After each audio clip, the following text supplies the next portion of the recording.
10 மாசத்துக்கு முன்னாடி இங்கே வந்தோம். அம்மா அப்பா கிட்ட பேசினதுக்கப்புறம் வர சொன்னாங்க. இப்போ பிரச்சனைலாம் முடிஞ்சதுக்கப்புறம் மறுக்க வந்தோம்.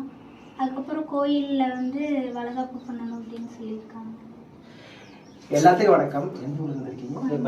கோயம்புத்தூர். விஜய் சத்யா. எல்லாருக்கும் வணக்கம். கோயம்புத்தூர்ல இருந்து விஜய் சத்யா அவங்க தம்பதியினர். எனக்கு தெரிஞ்சு கிட்டத்தட்ட ஒரு 10 மாசம் முன்னாடி அவங்க வந்திருக்காங்க.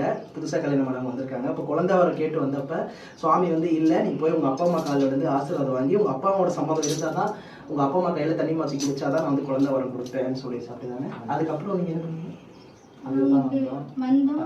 கொஞ்ச நாளே பேசிட்டாங்க.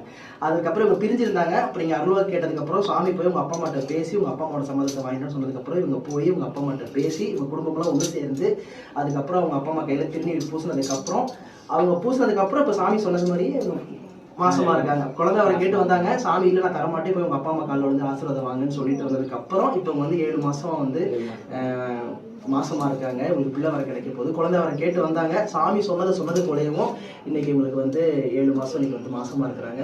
அதே மாதிரி நம்ம ஆலயத்துல நம்ம வந்து வளகாப்பு சாங்கியம் நடத்திக்க போறாங்க. நல்லபடியா தாய் வேறு பிள்ளை வேற நான் கும்பல தெய்வம் கட்ட வச்சு கொடுக்கணும்னு நான் மனதார பிரார்த்தனை பண்ணிக்கிறேன். நல்லபடியா அவங்களுக்கு சுகப்பிரசவமே ஆகட்டும்னு நான் மனதார நான் கும்பர் அம்பாள். இந்த வாசலுக்கு வந்து எத்தனையோ பேருக்கு வர கிடைச்சிருக்குது. அதுல இவங்களும் ஒருத்தங்க இன்னைக்கு 7 மாசம் அவங்க மாசமா இருக்காங்க. நல்லபடியா அவங்களுக்கு பிள்ளை பிறக்கணும்னு நான் அந்த அம்பாளை வேண்டி உங்களுக்கு பேசுகிறேன்.